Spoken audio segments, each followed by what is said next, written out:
Good morning everyone. सो आज हम लोग एक मिथ जो है खासतौर से इंग्लिश वोकेबुलरी को लेकर उसे हम तोड़ने वाले हैं, ठीक है। और मिथ क्या है कि इंग्लिश का जब एग्ज़ाम हम लोग देते हैं, चाहे वो बैंक का एग्ज़ाम हो, चाहे वो एसएससी के एग्ज़ाम्स हों, जिस भी जगह इंग्लिश पूछी जा रही है जिस एग्ज़ाम में, तो वो जो भी एग्ज़ाम्स होते हैं, और आजकल तो CUET है, वहाँ पर आपको इंग्लिश पूछी जा रही है, क्लैट है, क्लैट में तो बहुत अच्छा खासी इंग्लिश आती है। तो 12th के बाद में ही जो भी कॉम्पिटिटिव लेवल के जो एग्ज़ाम्स होते हैं, जिस भी तरह के जो भी एग्ज़ाम आप दे रहे हैं, उन सब में जहाँ इंग्लिश पूछी जा रही है, उसका एक मिथ होता है कि इंग्लिश का जो क्वेश्चन आया है, कोई भी एक क्वेश्चन है इंग्लिश वोकेबुलरी का, अब इस वोकेबुलरी में अगर कोई क्वेश्चन आया हुआ है तो वो क्वेश्चन देखते ही, जैसे आपसे पूछा गया, यहीं से कोई वर्ड उठा लीजिए, क्लस्ट्रोफोबिया। क्लस्ट्रोफोबिया वर्ड दिया हुआ है, उसके 4 ऑप्शन दिए हुए कि क्लस्ट्रोफोबिया क्या होता है। तो या तो आपको आता है या फिर आपको नहीं ही आता, ठीक है। तो या तो आपको वो क्वेश्चन आता होगा या फिर आपको नहीं ही आता होगा। अब इसमें कोई तीसरा ऑप्शन नहीं होता कि अब मैं क्या करूं, इस क्वेश्चन को मैं कैसे समझ पाऊं, है ना। क्वेश्चन समझने का कोई इसमें ये थोड़ी है कि हमने 2+2 किया, कि ये मैथ्स का सवाल है, ठीक है, 2+2 किया और अब कोशिश कर रहे हैं कि अच्छा क्या ऑप्शन होना चाहिए इसका, है ना, तो हमारा आंसर 4 आ जाएगा। ये कोई कैलकुलेशन नहीं होती, ये एक मिथ है ना। मिथ नहीं है एक्चुअली, ये एक बहुत ही पॉपुलर सी बात है कि हाँ, जो लोग सोचते हैं कि नहीं नहीं ऐसा ही होता है, या तो आता ही है या तो फिर नहीं ही आता है। ऐसा बिल्कुल नहीं होता। इंग्लिश में भी आप जोड़ तोड़ कर सकते हो, इंग्लिश में भी आप कैलकुलेशन कर सकते हो, और इंग्लिश में भी आप सही आंसर तक पहुंच सकते हो। ये कुछ वर्ड्स हैं, इन वर्ड्स की मीनिंग आप लोग देख लीजिए, आपको आते हैं या नहीं आते हैं। पहले तो आप एक कोई स्क्रीनशॉट ले सकते हैं, सो दैट आपके पास में पूरा जो भी लिखा हुआ है बोर्ड पे सब आपके पास में इजीली आ जाए। तो होगा क्या कि ये जो वर्ड्स हैं, एक एक करके हम लोग वर्ड्स देखते हैं कि आपको उनके मीनिंग आते हैं या नहीं आते हैं। जब ये लेक्चर खत्म होगा तब तक आप खुद कैलकुलेट करके इन वर्ड्स के मीनिंग समझ पाएंगे और सही आंसर तक पहुंच पाएंगे। पहला वर्ड ही देख लेते हैं, एरेक्नोफोबिया। एरेक्नोफोबिया, पता नहीं एरेक्नो क्या होता है, पता नहीं फोबिया क्या होता है, और फिर एरेक्नोफोबिया क्या ही होता है, नहीं समझ आता, ठीक है। ऑप्शन कितने भी दिए हुए हो, नहीं आ रहा समझ में, तो या तो मुझे आता है क्वेश्चन या फिर मुझे नहीं आता, बिल्कुल गलत है। आपको ये सारे क्वेश्चंस आएंगे कैलकुलेशन से। आपको इंग्लिश के लिए ये अप्रोच लगानी पड़ेगी। बहुत पुराने टाइम पे, पुराने टाइम मतलब I am just talking about this 80s and 90s, तो तभी क्या होता था, घर में जो बड़े बूढ़े होते थे वो कहते थे एक बुक ले लो, उसको रोज पढ़ो, उसमें से नए वर्ड्स निकालो और उन्हें याद करो और उन्हें यूज करो। ये मेथड जो है वो एक अच्छा मेथड है, ठीक है, वर्ड्स निकालो और याद करो, लेकिन ये मेथड ऐसा नहीं है जिससे आपको आज के इस कॉम्पिटिटिव जो एरा है, कॉम्पिटिटिव जो टाइम पीरियड है, उसमें आपको सिलेक्शन दिला पाए। ये वो तरीका नहीं है, आउटडेटेड हो गया है। ये बहुत ही ट्रेडिशनल तरीका था कि हाँ ठीक है, कॉपी में लिखना शुरू करो, 10 बार लिखो, 50 बार लिखो, 100 बार लिखो। जब आप एग्जाम में बैठे हुए रहते हो ना, तो वो जो 100 बार वाला जो लिखा हुआ रहता है ना, वो समझ ही नहीं आता। When I was a child, तो my mother told, हालांकि वो ज़्यादा पढ़ी लिखी नहीं थी, लेकिन उन्हें समझ में आता था कि इंग्लिश तो उन्हें बहुत समझ, मतलब बहुत बड़ी बात हो गई थी इंग्लिश उनके लिए।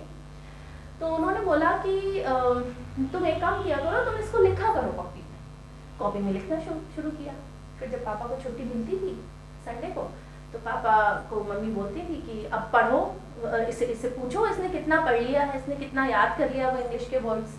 तो पापा पूछते थे कि चलो बताओ, ये 4 पन्ने पलट के ये एक वर्ड उठाया, इसका मीनिंग बताओ। नहीं पापा, ये तो बहुत पहले लिखा था ना, अभी याद नहीं आ रहा है, ठीक है। फिर पापा ने तो अच्छा रीसेंट, ये लास्ट वाला पेज तो तुम्हारा रीसेंट है ना, इसमें से बताओ।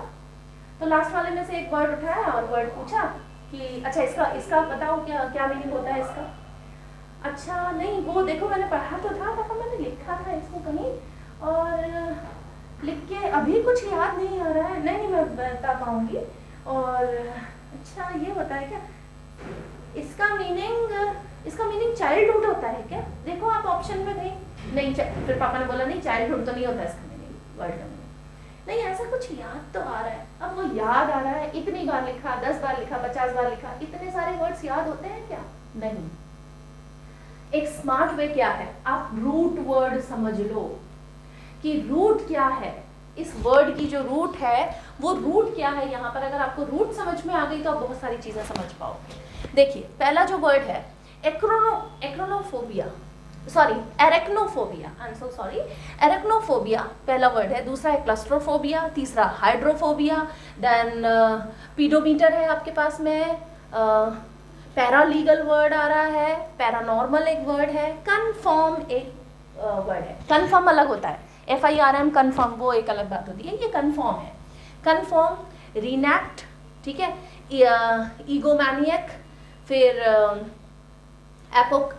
एपोक्रिफल के बाद में आपके पास में आ रहा है एर्बोरिस्ट, फिर क्रिप्टिक वर्ड आ रहा है, देन आर्बोरेटम, ठीक है, देन आपके पास वर्ड आ रहा है लीगलिटीज, और फिर क्रिप्टोग्राफी।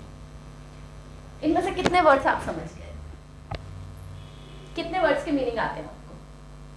आपने भी काफी पढ़ाई की होगी, काफी लिखा होगा कॉपी में कि मैं कॉपी में लिख के याद करूंगा और मैं बुक बहुत सारी पढ़ना स्टार्ट करूंगा। नो डाउट ये बेस जो है वो अच्छे बेस हैं, लेकिन ये जो बेस है वो बहुत टाइम टेकिंग है।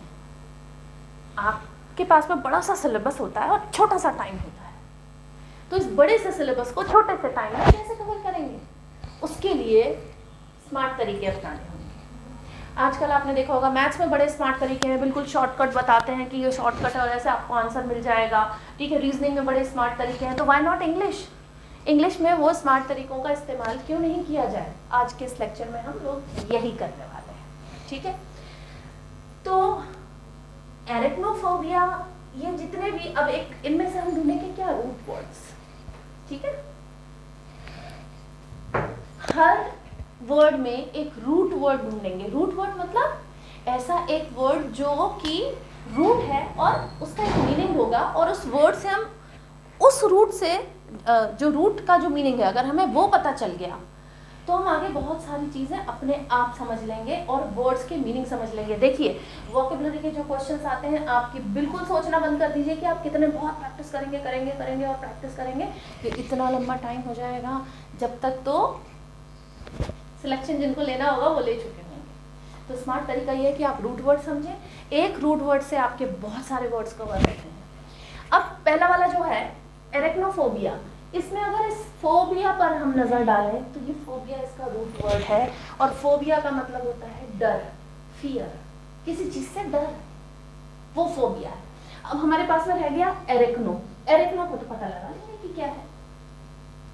एरेक्नो भी वैसे अगर इसी वर्ड की हम बात करें तो एरेक्नो जो होता है वो एक ग्रीक वर्ड है एरेक्नो, और एरेक्नो का मतलब होता है स्पाइडर या वेब। तो अब ये दोनों चीजें पता लगते ही तुरंत आप समझ गए कि एरेक्नोफोबिया क्या होता है। एक वेब से या मकड़ी से, स्पाइडर से बहुत ज्यादा डर लगना। ढूंढ लीजिए इसमें कहा है N intense fear of spider, ये है इसका and intense fear of spiders, मकड़ियों से बहुत ज्यादा डर लगना, उसे बोलते हैं क्या? एरेक्नोफोबिया, क्योंकि फोबिया डर। अब दूसरे वाले में भी फोबिया ही है रूट वर्ड, फोबिया। क्लस्टर एक वर्ड सुना होगा आपने, बहुत पॉपुलर भी है आज की डेट में। तो क्लस्टर मतलब ग्रुप, किसी चीज का गुच्छा, है ना, ग्रुप, किसी भी चीज का, इंसानों का भी हो सकता है और चीजों का भी। तो क्लस्ट्रोफोबिया, फोबिया मतलब फिर से वही डर। अब देखिए इनमें से दूसरा कौन सा डर हो रहा है? And person trained, no, phobia कहाँ आ रहा है? यहाँ पर भी इंटेंस फियर आ रहा है, ये भी फियर आ रहा है और ये भी फियर आ रहा है। जो क्लस्ट्रोफोबिया है उसका मतलब होता है क्लस्ट्रोफोबिया मतलब होता है फियर ऑफ कन्फाइंड स्पेसेस, एकदम जो दबे हुए, जो जैसे कई लोगों को रहता है मैं छोटी सी टनल से नहीं मैं जाऊंगा, मुझे बहुत डर लगता है, क्लस्ट्रोफोबिया। या छोटे कमरे में, अभी जब कोविड-19 वाला दौर था तो कई लोग तो इसी बात से डर गए थे कि छोटे से कमरे में हमें कन्फाइंड कर देंगे, हमें एक जगह बैठा देंगे, छोटी सी जगह में है, हमें तो घुटन होती है, राइट। तो वो क्लस्ट्रोफोबिया, डर है उन्हें किस चीज़ का? कन्फाइंड, एक जगह जो सीमित सा दायरा होता है ना, उस सीमित दायरे में अगर आपको बंद कर दिया जाए, कैद कर दिया जाए, तो वो होता है क्लस्ट्रोफोबिया। तीसरा जो है वो भी फोबिया है, इसका रूट वर्ड भी फोबिया है। देखिए फियर और कहाँ आ रहा है? हाइड्रो मतलब हाइड्रो इलेक्ट्रिसिटी, पानी से इलेक्ट्रिसिटी बनाते हैं, वो हाइड्रो इलेक्ट्रिसिटी है। हाइड्रो मतलब होता है पानी, फोबिया मतलब डर, तो पानी से जो डर होता है उसे एक्सट्रीम फियर ऑफ वाटर, ये है हाइड्रोफोबिया। ठीक है। पीडोमीटर, अब मीटर मतलब क्या होता है? मीटर मतलब मीटर का जो मतलब होता है वो होता है मेजर। मीटर मतलब क्या होता है? मेजर। जैसे किलोमीटर, किलोमीटर वो भी एक मेजर होता है, मिलीमीटर वो भी एक मेजर होता है। अब ये पीडोमीटर क्या होता है? पीडो मतलब पैदल चलना, हाँ, पीडोमीटर तो पैदल चलने का मेजर। अब आप लोग खुद ही ढूंढ लीजिए इसमें से कहाँ है। फर्स्ट क्या है? The formality is required by law, नहीं हो सकता, लॉ की तो कोई बात ही नहीं हो रही है। The person trained in subsidiary legal matters, नहीं हो सकता। Device that measure the number of steps, एक ऐसा डिवाइस, एक ऐसा यंत्र जो कि आपके स्टेप्स को मेजर करता है, मापता है, नापता है, उसे हम क्या कहते हैं? पीडोमीटर। कितने जो मीटर, जितने भी मीटर है ना, जो भी यंत्र में मीटर लगे हुए हैं, मीटर मतलब होता है मेजर, नापना, मापना। तो ये जो मीटर जो हैं वो मीटर मापने वाली जगह में जितने भी आएंगे वो सारे मापने के लिए आएंगे। तो पीडोमीटर मतलब जो कि कदम नापता है, कितने नंबर ऑफ स्टेप्स, कितने कदम आप चल लिए हो उसे नापता है, उसे हम कहते हैं पीडोमीटर। या आ गया आपका पीडोमीटर। पैरालीगल, लीगल मतलब क्या होता है? लीगल मतलब होता है वैधानिक, वैध, है ना? लीगल है ये वैध है, राइट।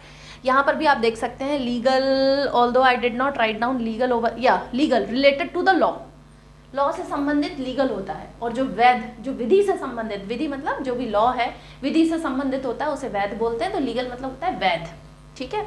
अब पैरालीगल, पैरा मतलब होता है नेक्स्ट टू या साइड बाय साइड। एक प्रीफिक्स है, जैसे पैरानॉर्मल, जैसे पैराग्राफ, जैसे पैरामीटर, ठीक है। तो पैरा मतलब होता है नेक्स्ट टू, एक प्रीफिक्स है, और इसका मतलब होता है नेक्स्ट टू या फिर साइड बाय साइड। अब पैरालीगल, लीगल के साइड बाय साइड मतलब लॉ के साइड बाय साइड, पर लॉ नहीं है, ठीक है। तो यहाँ पर कौन सा ऑप्शन आएगा? देखिए, a person trained in subsidiary legal matters, एक ऐसा व्यक्ति जो सब्सिडरी लीगल मैटर्स के लिए ट्रेंड हो, जिसको नॉलेज तो है लेकिन एकदम इंटेंसिव नॉलेज नहीं है। सब्सिडरी मतलब सहायक, जो सहायक लीगल जो एक्टिविटीज हैं उनके लिए ट्रेंड होता है, उसे हम बोलते हैं पैरालीगल, ठीक है। जो रजिस्ट्रार का काम करते हैं, जो थोड़ा बहुत लिखा पढ़त का काम करते हैं, फॉर्म वॉर्म बनाते हैं कोर्ट में बैठकर, है ना, वो सब पैरालीगल होते हैं। सो पैरालीगल मतलब हो रहा है एक ऐसा व्यक्ति जो सब्सिडरी लीगल मैटर्स के लिए ट्रेंड हो, पैरालीगल। पैरानॉर्मल, जो नॉर्मल के साइड बाय साइड चले, नॉर्मल है नहीं, नॉर्मल के side by side, next to normal है, नॉर्मल से अलग है पैरानॉर्मल मतलब ऐसी चीजें जो नॉर्मल नहीं है, हाँ, जैसे वो भूतिया चीजें होती है ना, इंसान हवा में उड़ने लग गया है, राइट, या फिर ऐसी किसी शक्तियों के बारे में हम बात कर रहे हैं, ईश्वर की भी जो कुछ शक्तियां हैं उनके बारे में अगर जो हमें समझ में नहीं आ रही, पैरानॉर्मल है, पैरानॉर्मल एक्टिविटीज है, ठीक है। तो नॉर्मल से जो अलग है वो है पैरानॉर्मल देख लीजिए।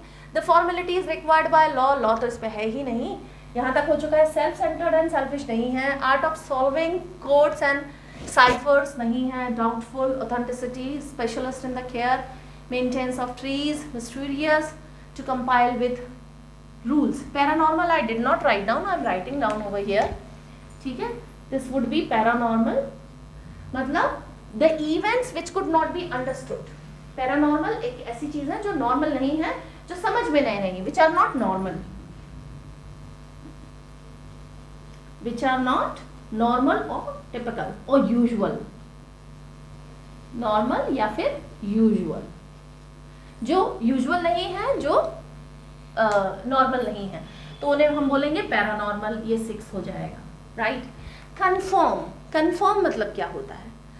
फॉर्म मतलब क्या होता है? शेप, है ना, किस फॉर्म में है नदी, किस फॉर्म में बह रही, मतलब ये वाटर का कौन सा फॉर्म है है ना। शेप क्या है, शेप या उसका शेप साइज जो होता है उसे हम फॉर्म बोलते हैं।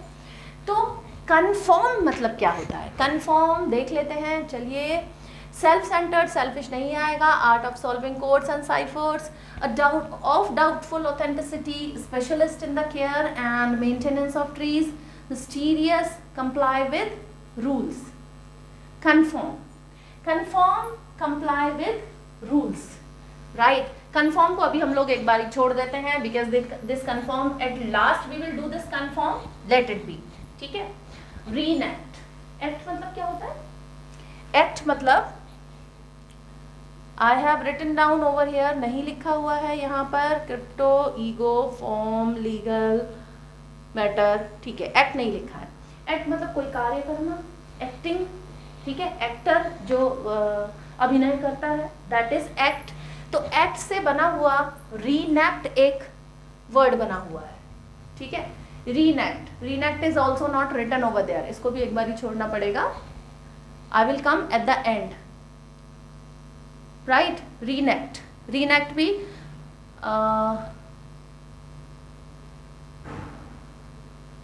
रीनेक्ट भी यहाँ पर नहीं हुआ है। इन दोनों को 7 और 8 हम लोग अभी छोड़ रहे हैं कुछ समय के लिए, ठीक है। Then I will tell you रीनेक्ट।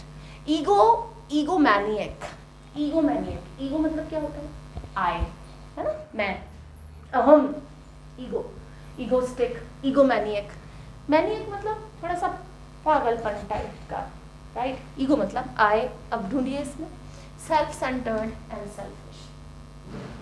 जो बहुत सेल्फ सेंटर्ड है, जो बहुत सेल्फिश है, उसे क्या बोलते हैं, egomaniac. He is egomaniac, I can not deal with him, he is completely egomaniac. बहुत ज्यादा ईगोमैनियक है, सेल्फ सेंटर्ड है, सेल्फिश है, तो ईगोमैनियक वर्ड आएगा यहाँ, नंबर 9, राइट। एपोक्रिफल, एपोक्रिफल, क्रिप्ट, क्रिप्ट मतलब होता है छुपाना, टू हाइड, क्रिप्ट, ठीक है। क्रिप्टिक, बहुत क्रिप्टिक मतलब बहुत संदेहास्पद है ना, मिस्टीरियस है, क्रिप्टिक। तो ये क्रिप्ट मतलब होता है टू हाइड या छुपाना किसी चीज को। एपोक्रिफल, एपोक्रिफल, एपोक्रिफल मतलब क्या होता है, एपोक्रिफल मतलब आर्ट ऑफ सॉल्विंग, सॉरी एपोक्रिफल नहीं है ये, एपोक्रिफल तो बाद में क्रिप्टोग्राफी होता है तो सॉल्व। अ डाउटफुल ऑथेंटिसिटी, एपोक्रिफल, एपोक्रिफल का मतलब होगा अ डाउटफुल ऑथेंटिसिटी, मतलब एक वो ऐसी डाउटफुल ऑथेंटिसिटी है, ऑथेंटिसिटी मतलब ठीक है लोगों को लग रहा है कि वो सच है पर वो सच नहीं है, संदेह है उसमें। पॉपुलरली हमें लग रहा है कि ये बात सच होनी चाहिए, ये बात ही सही है, ठीक है। जैसे कि पॉपुलरली लगेगा कि सोशल मीडिया प्लेटफॉर्म जो होते हैं वो एक बहुत अच्छे प्लेटफॉर्म है अपनी बात कहने के लिए, लेकिन ये बात उतनी सही नहीं है। सोशल मीडिया के थ्रू आप ऑल्दो ये एग्जाम्पल थोड़ा सा ठीक नहीं है, सोशल मीडिया के थ्रू इफेक्टिव हो भी सकते हैं अपनी बात कहने के लिए, लेकिन ऐसी कोई भी चीज़ जो आपको लग रहा है पॉपुलरली कि वो तो सही है, सही बात है, लेकिन वो डाउटफुल है, उसमें डाउट है, क्रिप्टिक है, कुछ संदेह है उसके अंदर, छुपी हुई कोई बात है, तो वहाँ पर क्या होगा, एपोक्रिफल। एपोक्रिफल का मतलब होता है a doubt of doubtful authenticity. Authenticity तो है लेकिन उसमें संदेह है, ठीक है। तो वो संदेहास्पद जो चीज़ें होती हैं उसे उसके लिए एक वर्ड जो आता है वो है एपोक्रिफल। वो सिचुएशन हो सकती है, कोई बंदा हो सकता है, कोई भी चीज़, ये वर्ड है, इसका मतलब होता है कि ऐसी ऑथेंटिसिटी जो डाउटफुल हो, जो संदेहास्पद हो, ठीक है, एपोक्रिफल। नंबर 10। देन नेक्स्ट वर्ड है एर्बोरिस्ट। एर्बोरिस्ट, अब एर्बोरिस्ट यहाँ पर एक एर्बोरिस्ट, यस एर्बोर, ये देखिए एर्बर, एर्बर मतलब होता है ट्री, तो एर्बोरिस्ट कौन हुए, एर्बोरिस्ट। एर्बोरिस्ट, एर्बोरिस्ट वो लोग होते हैं जो ट्री की बहुत केयर करते हैं और उनकी मेंटेनेंस करते हैं और उसमें वो एक्सपर्ट होते हैं, एर्बोरिस्ट। क्योंकि एर्बर मतलब क्या होता है, ट्री, एर्बर मतलब ट्री, तो एर्बोरिस्ट मतलब ये रहा, a specialist in the care and maintenance of trees, ये है एर्बोरिस्ट। एर्बोरिस्ट मतलब एक ऐसा बंदा, स्पेशलिस्ट होते हैं पौधों की केयर करने में और पौधों की मेंटेनेंस करने के लिए, तो वो ट्री स्पेशलिस्ट होते हैं। एर्बर मतलब होता है ट्री, तो हमें रूट वर्ड पता है एर्बर। अब एर्बर क्योंकि रूट वर्ड पता है, और एर्बोरिस्ट, एर्बोरिस्ट से अगर 4 ऑप्शन आ रहे हैं उसमें ट्री से रिलेटेड जो भी है वही हमारा सही आंसर है। ठीक है, तो एर्बोरिस्ट मतलब होता है जो ट्री की मेंटेन करते हैं। क्रिप्टिक, क्रिप्टिक मतलब वही सेल्फिश, 12 नंबर भी यहीं पर आएगा, प्लस ये 12 भी इसी के साथ है। क्रिप्टिक मतलब होता है जो बहुत सेल्फिश होता है, जो सेल्फ सेंटर्ड होता है, सिर्फ अपने बारे में सोचता है। No no no, I am so sorry, cryptic, cryptic नहीं आएगा यहाँ। क्रिप्टिक मतलब तो टू हाइड होता है ना, क्रिप्टिक मतलब किसी चीज को छुपाना, तो क्रिप्टिक आएगा आर्ट ऑफ सॉल्विंग, वेट बहुत क्रिप्टिक है ये, दैट इज टू हाइड।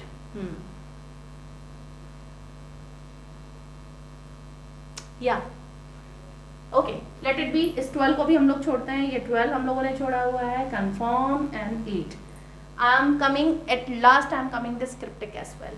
ठीक है, आर्बोरेटम, आर्बोरेटम मतलब क्या होता है? आर्बोरेटम, आर्बर, आर्बर मतलब होता है ट्री, तो आर्बोरेटम जहाँ पर ट्रीज को रखा जाता है। आर्बोरेटम यहाँ पर शायद लिखा हुआ नहीं है। The formalities required by law, no no, it is remaining the specialist in the care and maintenance of tree. We have done this. Mysterious, cryptic means mysterious, right?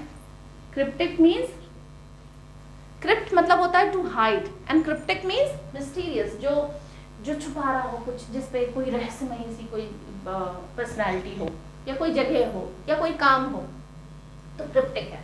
जैसे हम लोग यूजुअली कह देते हैं ही इज वेरी क्रिप्टिक, वो तो बहुत ऐसा रहस्यमय, संदेह होता है उसके ऊपर, डाउटफुल है वो। ठीक है, तो क्रिप्टिक, क्रिप्टिक तो we have done here, mysterious we have found, तो ये क्रिप्टिक मतलब होता है मिस्टीरियस। ठीक है, संदेहास्पद, जो रहस्यमयी हो। नेक्स्ट हमारे पास में वर्ड आ रहा है, ये है आर्बोरेटम। आर्बोरेटम मतलब है जहाँ पर पेड़ पौधों को रखे जाता है, उनकी देखभाल की जाती है, that is arboretum, but it is not written over there, यहाँ पर लिखा हुआ ही नहीं है कहीं। The formalities required by law, ये सब हम लोग कर चुके हैं। Events that beyond the scope of normal, ये ये पैरानॉर्मल है। Number 5, here we will find out paranormal, है ना। The events that beyond the scope of normal, that is number 5, we did not write down, तो paranormal भी यहाँ पर आ गया है, पैरानॉर्मल 6 है।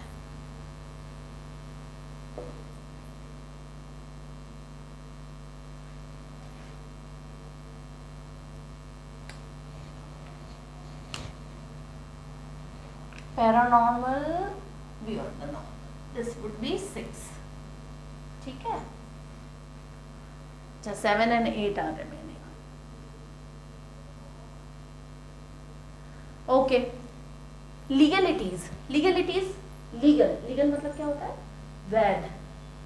ठीक है, जो विधि के अनुसार किया गया काम है वो लीगल है। सो लीगलिटीज, लीगलिटीज फर्स्ट है द फॉर्मेलिटीज, लीगलिटीज मतलब फॉर्मेलिटीज रिक्वायर्ड बाय लॉ, ऐसी फॉर्मेलिटीज, ऐसी नियम कानून कायदे जो कि लॉ ने प्रोवाइड करे हैं, उसे हम लीगलिटीज बोलते हैं। तो number 14 would be here, this would B legalities. Next है 15 क्रिप्टोग्राफी। ठीक है, 15 इज क्रिप्टोग्राफी, टी आएगा यहाँ पे। क्रिप्टोग्राफी, क्रिप्टोग्राफी जो है वो 15 नंबर है, और क्रिप्टोग्राफी का to compile with, no, crypto, crypt मतलब होता है टू हाइड एंड ग्राफी मतलब होता है स्टडी, है ना। तो यहाँ पर आएगा art of solving codes and cyphers, ये है क्रिप्टोग्राफी। एक ग्राफी मतलब क्या होता है? स्टडी, जैसे जियोग्राफी, जियोग्राफी मतलब अर्थ, जियो मतलब अर्थ, ग्राफी मतलब स्टडी, अर्थ की स्टडी। बायोग्राफी, बायो मतलब ये जीव विज्ञान, सारा जीव, जो भी जीव जंतु है, ग्राफी मतलब स्टडी, स्टडी ऑफ जीव। ठीक है, तो ग्राफी मतलब होता है सारा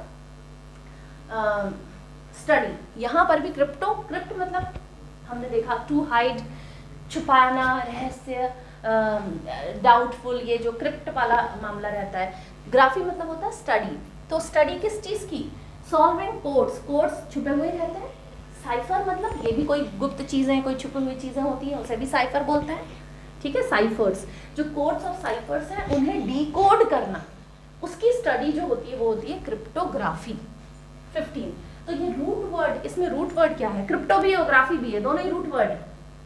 क्रिप्ट से क्रिप्टो बन गया, क्रिप्टोग्राफी। जब आप रूट वर्ड समझ लेते हैं तो थोड़ा सा प्रोनाउंसिएशन इधर उधर जाता है, या जैसे क्रिप्टो कर दिया यहाँ पर क्रिप्टोग्राफी, जिसका जो मीनिंग निकल रहा है वो है सॉल्विंग कोड्स एंड साइफर्स। ठीक है, ग्राफी मतलब स्टडी होता है, ये भी एक रूट वर्ड है, चाहे बायोग्राफी में हो, चाहे ज्योग्राफी में हो, चाहे क्रिप्टोग्राफी में हो। ग्राफी मतलब study.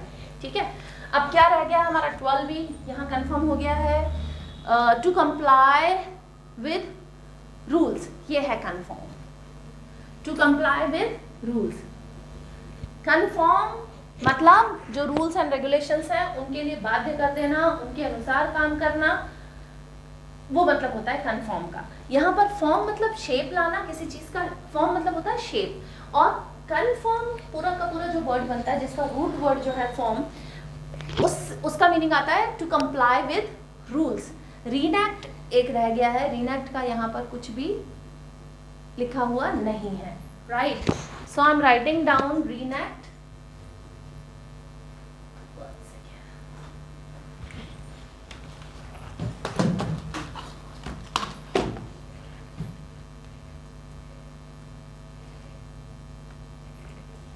Reenact is remaining, so we will definitely write down reenact, and it would be reenact रह गया है, and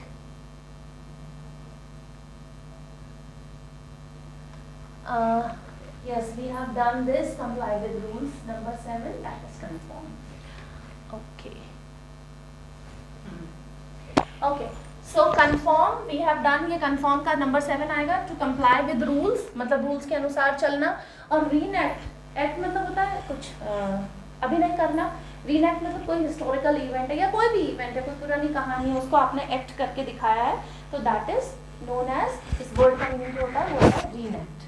ठीक है, तो reenact नंबर 8 पर है, इसमें लिखा हुआ नहीं है, लेकिन reenact मतलब होता है किसी हिस्टोरिकल इवेंट को दोबारा करके बताना।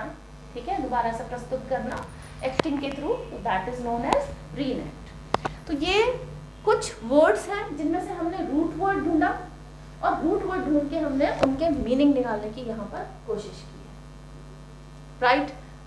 बहुत सारे रूट वर्ड्स होते हैं, अगर आपको रूट वर्ड समझ में आ रहे हैं तो आप कहीं ना कहीं 2+2 करके आंसर 4 ला सकते हो। तो इंग्लिश में ये कहना आप लोग भूल जाओ कि आता है या फिर नहीं ही आता, वोकैबुलरी के बारे में बात हो रही है। नहीं आता तब भी हम उसका आंसर खोज सकते हैं अगर हमने रूट वर्ड की स्टडी की है, अगर हमने रूट वर्ड समझे हैं, रूट वर्ड को थोड़ा सा प्रीफिक्स सफिक्स पता है, थोड़े रूट वर्ड पता है, तो वोकैबुलरी बहुत इजी हो जाती है। सो आज का लेक्चर हम लोग यहीं खत्म करते हैं। चैनल को जरूर सब्सक्राइब कर लीजिए, वीडियो को लाइक कीजिए, ज़्यादा से ज़्यादा लाइक कीजिए। It's motivation for me, right. जितना ज़्यादा आप लाइक करेंगे उतने ज़्यादा वीडियो बनाने की मोटिवेशन मिलती है। तो वीडियो को ज़रूर लाइक कीजिए और चैनल से जुड़े रहिए। बहुत सारी चीज़ें हैं आपको इंग्लिश की स्टडी के लिए, बहुत अच्छे टूल्स, बहुत स्मार्ट टूल्स आपको मिलते रहते हैं। चैनल से ज़रूर जुड़िए, सब्सक्राइब कर लीजिए। और आज के लेक्चर के लिए इतना ही। नेक्स्ट लेक्चर में हम लोग और कुछ चीज़ों पर बात करेंगे, समझने की कोशिश करेंगे। Thank you so much.